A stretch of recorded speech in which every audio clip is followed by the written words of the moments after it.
Oi, oi, está começando o nosso programa Geração JC.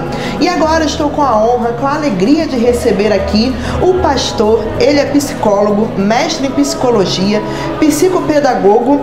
Deixa eu ler mais um pouquinho, pegar uma cola que o currículo é extenso. Ele é professor universitário e ele é pastor na Assembleia de Deus em Campinas. Seu nome? Jamiel Lopes, bem conhecido dos leitores da revista Geração JC. Seja bem-vindo, pastor. Tudo bom? Tudo bom? Muito obrigado aí pela oportunidade de estar aqui. E eu mando um abraço aí a todos os ouvintes aí que estão acompanhando o programa. Então, pastor, vamos começar então com uma pergunta que é uma coisa que tem preocupado bastante, que teve um aumento aí de 40% entre homens e mulheres de 12 a 25 anos nos casos de depressão. Isso daqui foi um estudo realizado com mais de 600 mil pessoas, conduzido pela Universidade de Colômbia, nos Estados Unidos. A que se deve esse aumento, pastor? O problema da depressão hoje está relacionado a esse momento de vida pós-moderna que estamos vivendo. O que ocorre? Hoje, as exigências que são postas pela sociedade, uma sociedade consumista, uma sociedade hedonista, que valoriza muito a questão do prazer, a questão do imediatismo também. E eu vejo que muitas pessoas, elas estão adoecendo psiquicamente. Por quê? Porque elas criam expectativa de vida que não conseguem alcançar. E então elas começam a entrar num processo de frustração. E isso, de certo modo, tem levado essas pessoas a adoecerem. Embora, assim, que a gente sabe que a depressão ela é um problema orgânico. É a falta de uma substância, a serotonina, que é uma das coisas, e isso faz a pessoa gerar um desequilíbrio e ela entrar em depressão. Ela tem uma baixa de humor, altera o seu humor. A questão é que os especialistas, eles se discutem essa baixa que tem de serotonina, essa alteração química cerebral, ela acontece exatamente por conta do emocional, ou emocional que leva de fato a isso, a essa disfunção. Mas na verdade, uma das coisas que se é bastante analisado é esse momento de vida que nós estamos vivendo, certo? Então, as exigências do mundo pós-moderno. E a depressão, como diferenciá-la da tristeza? A tristeza, geralmente é muito fácil da gente encontrar a razão. De repente eu me chateei com alguma coisa e eu fico triste. Alguém, digamos, tem uma perda de algo importante, um animalzinho de estimação, sei lá, teve alguma frustração ou alguma coisa não saiu do jeito que ela queria, automaticamente ela fica triste. Então sentimos a tristeza. A depressão, ela é algo muito mais profundo que isso. A tristeza faz parte da depressão, mas a depressão é mais forte do que isso. Por quê? É uma perda de sentido. A pessoa, ela não tem forças para se levantar. Ela fica no quarto, entendeu? Não quer sair. É como se o mundo, para ela, perdesse a cor. E ela passa a ver as coisas em preto e branco. Tudo aquilo que fazia sentido para ela, perde o sentido. Filhos, trabalho, igreja. Então, basicamente, as coisas que motivavam, animavam essa pessoa, automaticamente é como se nada disso mais tivesse valor, tivesse sentido.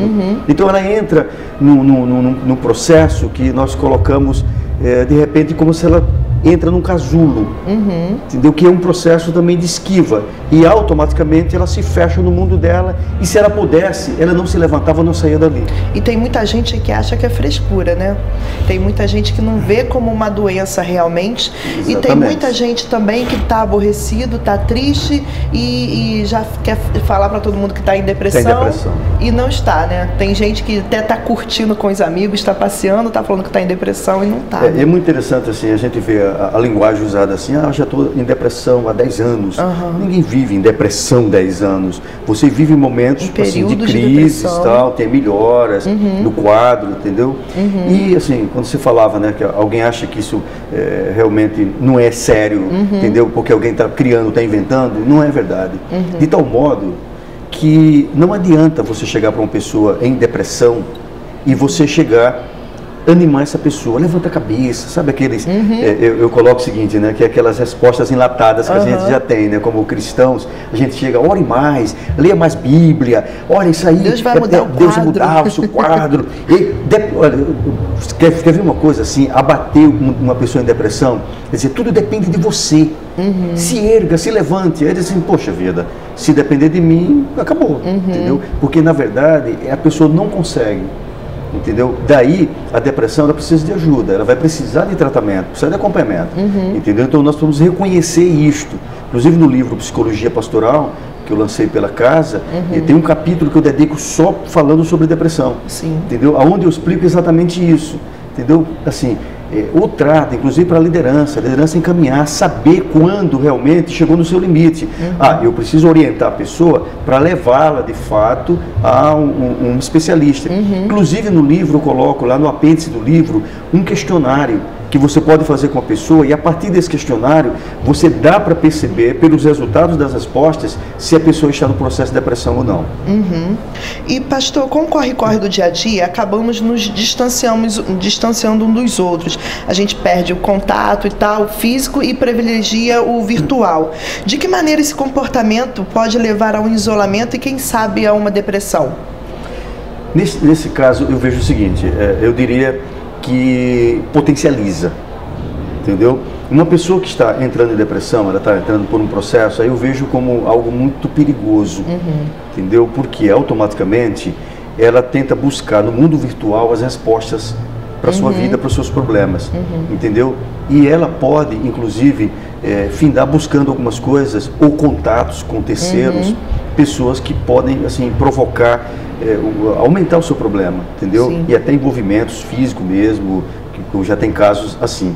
Mas, assim, o isolamento, a pessoa pode, sim, como eu coloquei, que potencializa, porque ela já está vivendo um processo e ela entra no isolamento, ela passa a se isolar, entendeu? E quando, assim, a depressão, ela se torna mais grave ainda quando a pessoa, ela perde esse convívio, ela não consegue mais realmente se socializar. Ela chega num processo de que não querer mais sair dentro de casa, entendeu? E aí ela vai ficar o tempo inteiro, entendeu? Ela é de tal modo que ela passa assim, a não cuidar de si mesma.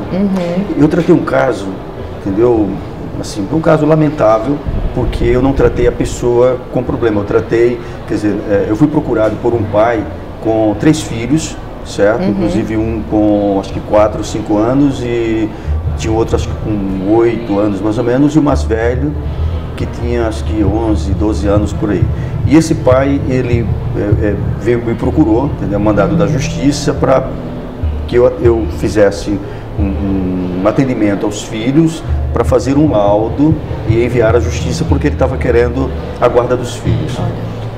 Mas para conhecer os garotos, eu precisei conhecer a história. E foi assim, muito triste. Entendeu? O que acontece? Ele tinha se separado da esposa. Aliás, ele tinha tirado, ela levou ela de volta para a casa dos pais. Porque essa mulher começou usando, era um jogo pela internet, entendeu? Um jogo onde havia uma interação com os jogadores. Sim. E para entrar nesse jogo, a pessoa precisava criar um avatar, entendeu? Onde você cria uma história, né? A sua história, a imagem que você quer, cor de cabelo, cor, assim, profissão, enfim. Então é algo virtual. E essa mulher, ela começou, ela jogava e ela conheceu um personagem, entendeu? Que se intitulava Caveira. Olha.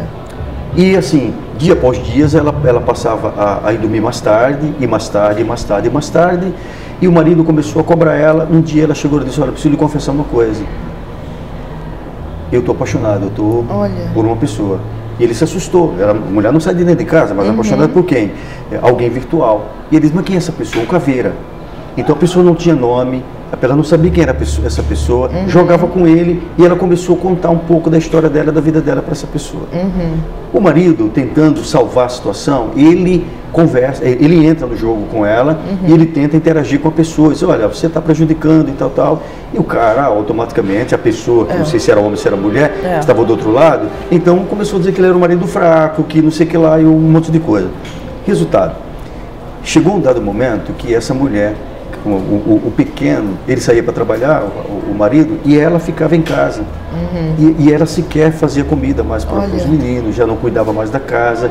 Chegou um momento que ela não tomava mais banho. Já estava grave o caso. Não tomava mais banho, ela não penteava mais os cabelos, não fazia mais nada, porque ela não conseguia se desligar daquele jogo, entendeu? Então, assim, aí piorou o quadro, você vê que foi uma coisa que foi se desenvolvendo. E essa pessoa, eu coloquei para ele, mas a sua mulher adoeceu.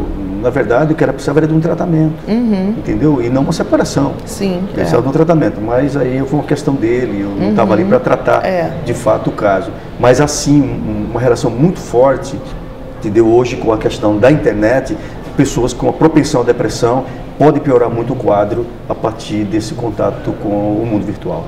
E existe cura para a depressão? Olha, existe controvérsias, entendeu? Porque, por exemplo, psiquiatras eles vão colocar que não tem. Existe na verdade, um controle. Eu particularmente eu vejo, eu particularmente acredito, entendeu? Até por casos que eu acompanhei, já tratei, entendeu? Mas assim, o que eu diria é que a pessoa que tem uma propensão, ela vai conseguir, na verdade, equilibrar-se. Ela precisa, dependendo se ela é uma depressão grave, entendeu? Não crônica, ela pode tratar e a partir disso ela sair daquele quadro, entendeu?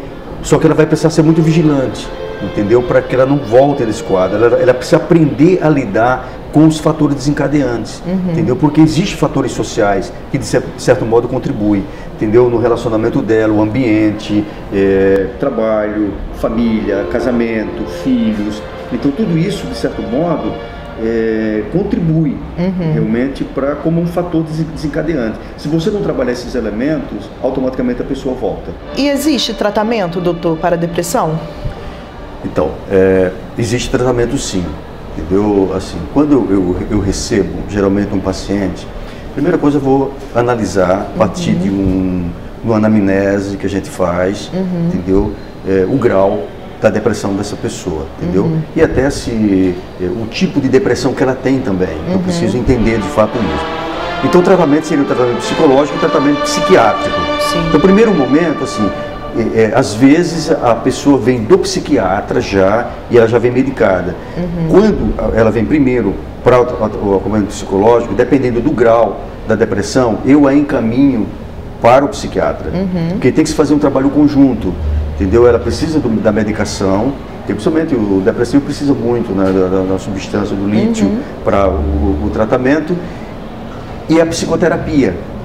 O que vai acontecer? Pessoas que tratam a depressão somente com medicação, gera um ciclo vicioso, e ela não sai. Entendeu? Por que não sai? Porque automaticamente o remédio é uma droga.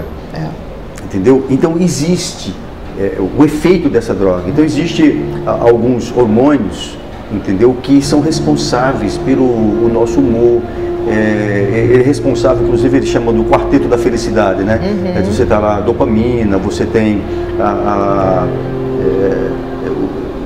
hormônios que ele ajuda, entendeu, nessa questão do equilíbrio, entendeu? E o remédio ele vai ajudar exatamente em repor o que o seu organismo não está fazendo. Sim. Então isso dá uma sensação no começo da cura, né? Eu estou bem, então eu preciso do remédio. Só que quando passa o efeito, automaticamente, entendeu? Por exemplo, o remédio tem serotonina, entendeu? A dopamina.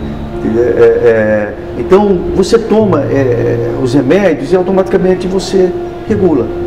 Só que eu faço sempre algumas analogias. Então imagina um barquinho, entendeu? Que tem um furo. E aí você chega lá, ele está cheio d'água. E você chega e começa a tirar toda a água, entendeu, do barquinho. Você tira toda a água, resolveu o problema, entendeu? O barquinho está sem água, então você pode sair. Só que o furinho continuou. O que vai acontecer? Ele vai encher novamente. Ou seja, o remédio é como se você esgotasse o barquinho, entendeu? Mas a causa precisa ser tratada. E o tratamento tem que ser um tratamento através da psicoterapia, entendeu? Porque você vai trabalhar com uma pessoa em depressão uma ressignificação da sua vida, entendeu? Se ela não conseguir encontrar um novo significado de vida, então gera um ciclo vicioso, ela não sai, entendeu? Por quê? Porque, de certo modo, é confortável estar dentro do casulo, entendeu? Porque eu tenho depressão, eu sou depressivo, eu sou depressiva, então, automaticamente, eu tenho não é uma desculpa, mas eu tenho, de fato, um álibi muito grande para justificar o meu comportamento. Qualquer coisa que você fizer, tem depressão mesmo, então, não quer nem saber e tal. Ou seja, a pessoa, ela finda não querendo ajuda. Não, é assim mesmo e tal. E o que acontece com as pessoas em depressão? Que vai muito psiquiatra, toma remédio. Elas começam a pesquisar.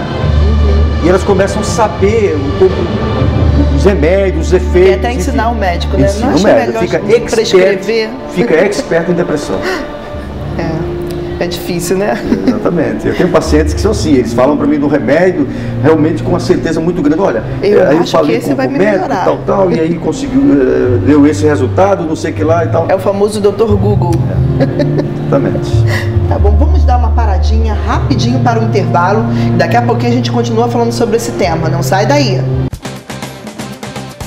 Se você tem perguntas sobre a fé, sobre a vida, sobre Deus, conheça a Bíblia The Way, O Caminho. Uma Bíblia em linguagem atual que veio para dizer que não tem nada de errado em fazer perguntas, ter dúvidas e em debater. Mas a The Way é mais que uma Bíblia de papel. Ela está presente no cyberespaço. Por toda a Bíblia há links e QR Codes de vídeos e estudos extras para você continuar no caminho, tanto no mundo real quanto no virtual. Venha para o caminho, conecte-se a The Way, uma obra com a qualidade CPAD.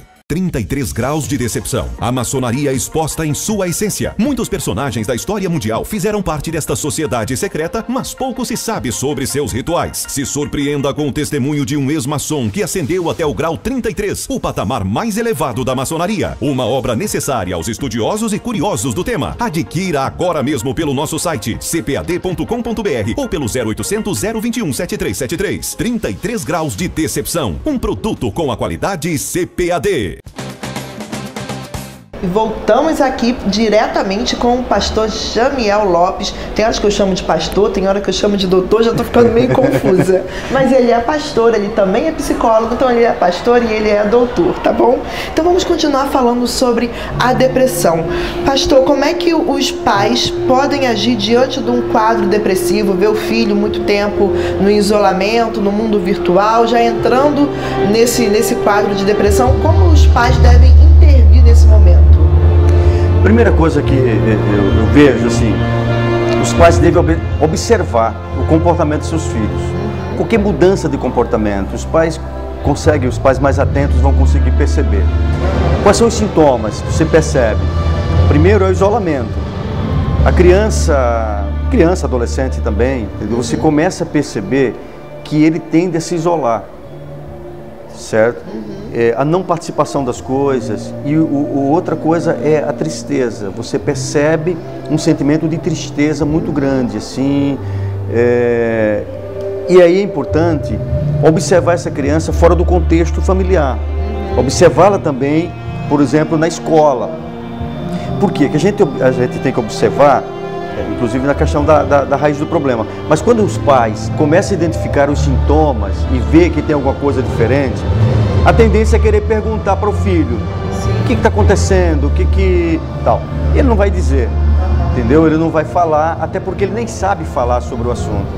Então eu aconselho nestes casos que os pais devem encaminhar esses filhos imediatamente para um profissional, entendeu? Porque outra coisa, uma criança em depressão, ela começa a baixar o rendimento dela escolar também, entendeu? A questão da atenção, da concentração. Então você vê alguma diferença.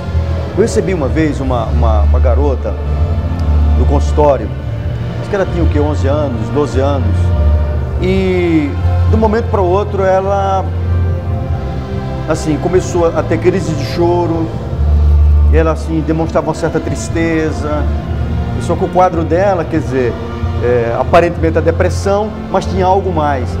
Só que ela era muito reticente. Daí ela chega no consultório e eu começo a conversar com ela, entendeu? Eu pergunto, e ela só expressava algumas coisas, até sintomas físicos. Por exemplo, eu sinto o peito apertado, eu sinto uma tristeza, vontade de chorar. E eu perguntava: mas aconteceu alguma coisa? Não, nada. E ela não falava. Como eu faço psicodiagnóstico e eu trabalho com alguns testes. Tem algumas coisas assim bem simples que a gente analisa o comportamento, são testes projetivos. E um dos testes que eu trabalho, assim, é o HTP, que na verdade é um desenho que a gente pede para a criança fazer, entendeu? O HTP, que seria casa, árvore, pessoa, entendeu? Que veio do inglês, né? Hope, tree, entendeu? E persona. Então, eu peço, desenhe uma casa, depois eu peço para ele desenhar uma árvore, depois desenhar uma pessoa. Por que esse teste é importante? Porque eu vou fazer uma série de perguntas para ela. E a partir dessas perguntas, a gente consegue descobrir uma série de coisas. Como, por exemplo, o teste, o desenho para a criança da família. Desenhe sua família. Você vai ver o tamanho. Às vezes, por exemplo, um membro da família é muito grande e às vezes ela é bem pequenininha. Se ela está junto, se ela está afastada, se ela esqueceu algum membro da família. Tudo isso a gente observa no desenho da criança e é um motivo para a gente conversar. Mas no HTP que eu apliquei com essa menina. Um exemplo, né? Eu peço para ela desenhar a casa. Primeira coisa que eu analiso é o desenho. O tamanho do desenho. Entendeu? O desenho ocupou toda a folha. O desenho está num cantinho da folha. Entendeu? O desenho está bem distribuído. Tá. Outra coisa que eu analiso são como ela usou o lápis. Se é fraquinho, se usou com força, quase furando a folha. Então são detalhes que a gente vê, que dá para a gente conseguir detectar algumas coisas relacionadas à personalidade da criança. E então a gente sabe fazer uma série de perguntas. Entendeu? Descreva para mim essa casa. E ela começa a fazer a descrição, como é a casa, os compartimentos e tal. Aí eu pergunto, por exemplo, qual a parte dessa casa que você mais gosta? Perguntas como, assim, de quem é esta casa? Se ela diz essa casa é do meu primo, se essa casa é não sei o que lá, ou é a casa do pai, ou é da mãe, ou é do irmão, entendeu? E ela? Entendeu? Essa casa é dela? E aí vem uma outra questão, né, que a gente coloca o seguinte: qual o local da casa que ela mais gosta? Se essa casa fosse sua, quem você convidaria para morar junto com você nessa casa? Ver se ela exclui alguém, entendeu? Mas vamos ao ponto. Quando chegamos no desenho da árvore, eu comecei a fazer algumas perguntas para ela. E eu perguntei assim, descreva a árvore, que árvore é essa, entendeu? Qual a importância dessa árvore? E eu fui fazendo uma série de perguntas. Aí eu fiz uma pergunta que eu percebi que mexeu com ela, porque é uma projeção. Aí eu perguntei assim, algum dia já mexeu com essa árvore? Aí ela disse, sim. E eu percebi que ela como ela sacou o que eu estava colocando. Aí eu coloquei assim, essa árvore é você? E ela já não falou, mas só balançou a cabeça. Eu disse, então alguém mexeu com você, é isso? Ela começou a chorar. Então automaticamente, nisto aí, eu consegui descobrir a razão, entendeu? Daquela tristeza, e tinha sido um membro da família, alguém próximo, um tio que tinha mexido com ela, entendeu? Então assim, porque é muito importante os pais analisarem o comportamento do filho, entendeu? Então você vai perceber, assim, através da mudança. Então se ele começou a mudar de comportamento, cair no rendimento escolar, agressividade e principalmente a tristeza e o isolamento, então eu aconselho que procure um especialista. Eu ia perguntar justamente isso, quando que devemos procurar um especialista? Justamente quando há essa mudança de comportamento. Essa mudança de comportamento. É aí quando, assim, você não consegue resolver, entendeu? Você mesmo conversando, isso não é o suficiente, então você busca de fato a ajuda, entendeu? Porque dificilmente a criança vai conseguir falar, criança ou adolescente, entendeu? Hoje, assim, uma incidência muito grande, assim, de depressão na adolescência, é assustador, entendeu? Hoje, inclusive, tem os modismos, né? E o adolescente, principalmente, com acesso hoje da mídia, da internet, das redes sociais, então eles são muito influenciados, porque, diz assim, o adolescente Maria vai com as outras, né? Mas não é que seja Maria vai com as outras, é que o adolescente, ele está buscando uma identidade, ele está se definindo, exatamente, se definindo como pessoa.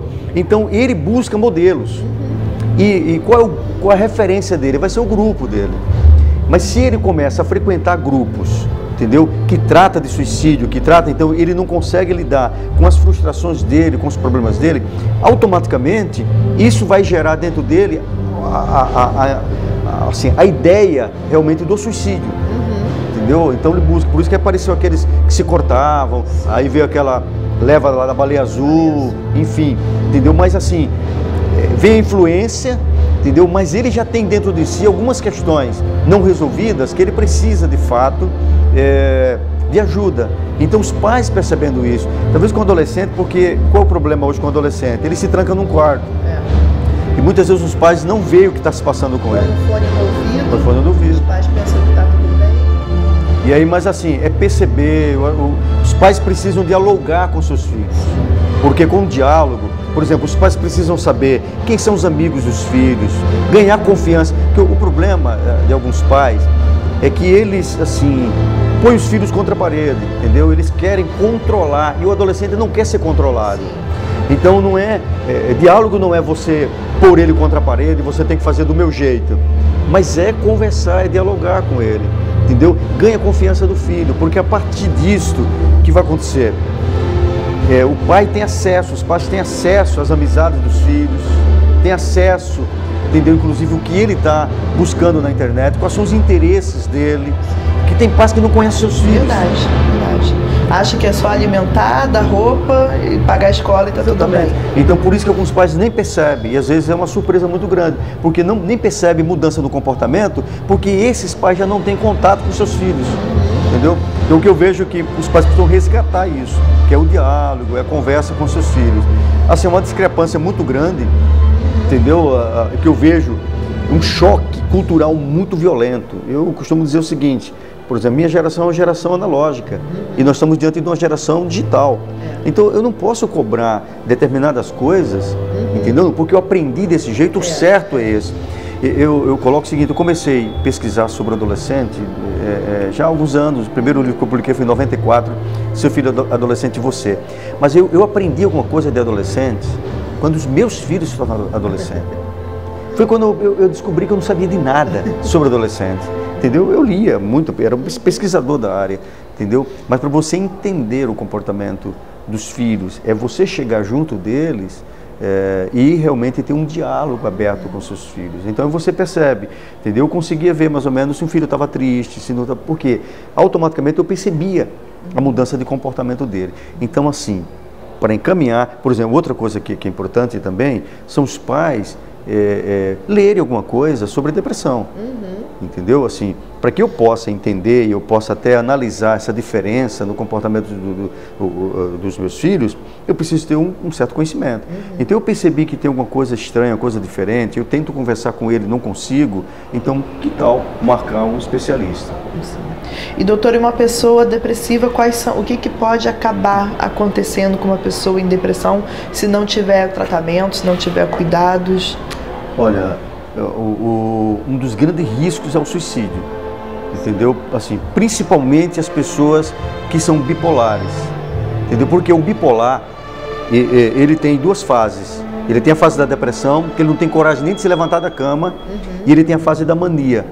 É aquela fase ou de euforia, ou então aquela fase que seria a fase de ira, de raiva, de descontrole, de agressividade, entendeu? De estresse total, exatamente, né? Então, é o seguinte, quando o remédio que ele está tomando, ele vai fazer com que ele saia desse quadro de depressão e ele comece a entrar no estágio de euforia. Nesse momento é o momento mais perigoso, porque nesse momento ele tem coragem de fazer, entendeu? Então, é um risco muito grande mesmo. Por isso, assim, precisa acompanhar uma pessoa que está em depressão, ajudá-la. Assim, algumas pessoas, elas vivem a depressão, mas elas não apresentam realmente essa propensão ao suicídio. Mas muitos casos de depressão, sim.